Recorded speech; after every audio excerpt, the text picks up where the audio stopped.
ওর খুব বায়না বড় গোপালে করতে পারবে ভাই আর দেখি ঘোরো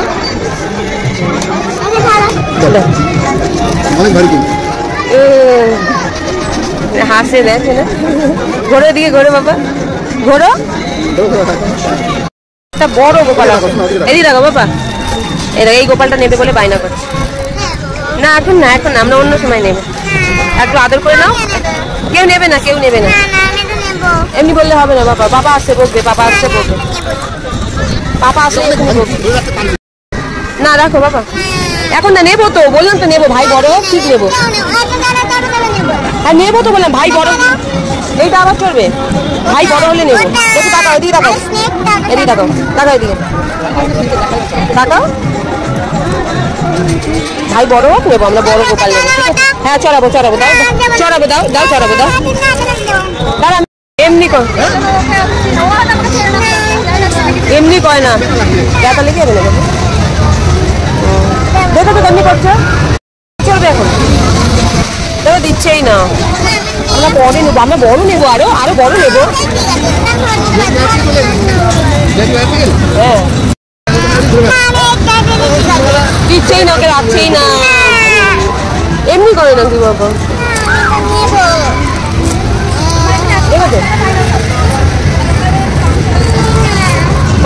দিয়ে দাও বললাম তো নেবো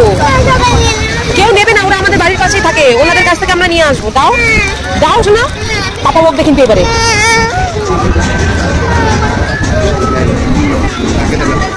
আর আমরা নিয়ে আসবো বললাম তো আমরা বলছি তো নিয়ে আসবো আরে দাও না অন্যদিন ওনার বাড়িতে গিয়ে আর কিছু চড়তে পারবে না কিন্তু তুমি দিয়ে দাও কিছু চড়তে পারবে না দাও ওটা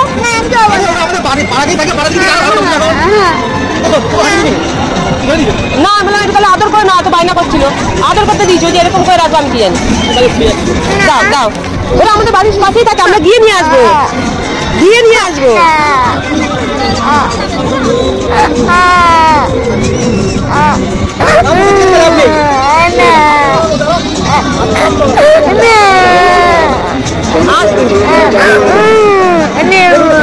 এটা কত কত এটা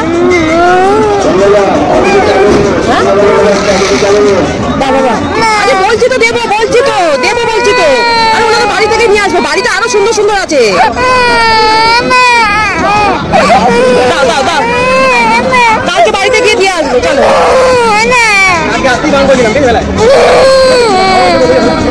দাও দাও দাও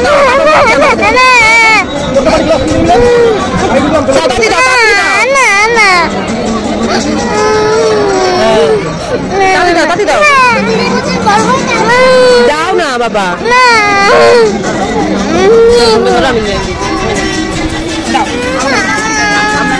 ওনারা আমাদের বাড়ির ওখানেই থাকে দাও নিয়ে যাবে নিয়ে যাবে দাও দাও দাও আমাদের বাড়িতে আমারও খুব খারাপ লাগছিল সোনা এত কান্না দেখে আমারও ইচ্ছা করছিল না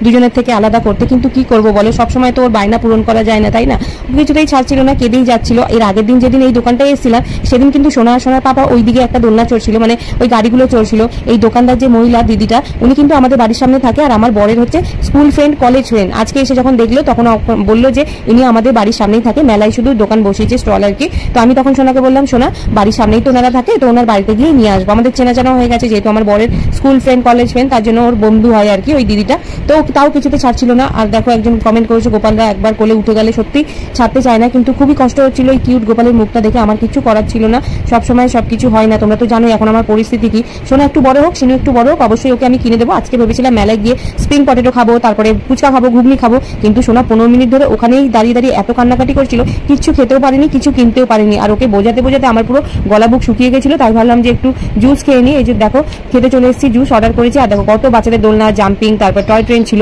ওকে বললাম তুমি এতক্ষণ বেকার কান্নাকাটি করেছিলে ততক্ষণ এই দোলনা টোলনাগুলো চড়ে নিতে তারপরে ব্লু মজিটো অর্ডার করেছিলাম যার জন্য গরমও লাগছিল ভীষণ আর হাওয়া দিচ্ছিল ওখানে ওকে একটু ব্লু মজিটো খাইয়ে বোলানোর চেষ্টা করছিলাম কিছুতেই বলিনি আর টাইমও ছিল না সিনুকে যেহেতু বাড়িতে রেখেছিলাম তাই শুধু এই ব্লু মজিটোকে বাড়ি চলে এসেছি তো তোমরা আসল ভয়েসটা শুনতে চেয়েছিলে শুনিয়ে দিলাম ভিডিওটা ভালো লাগলে লাইক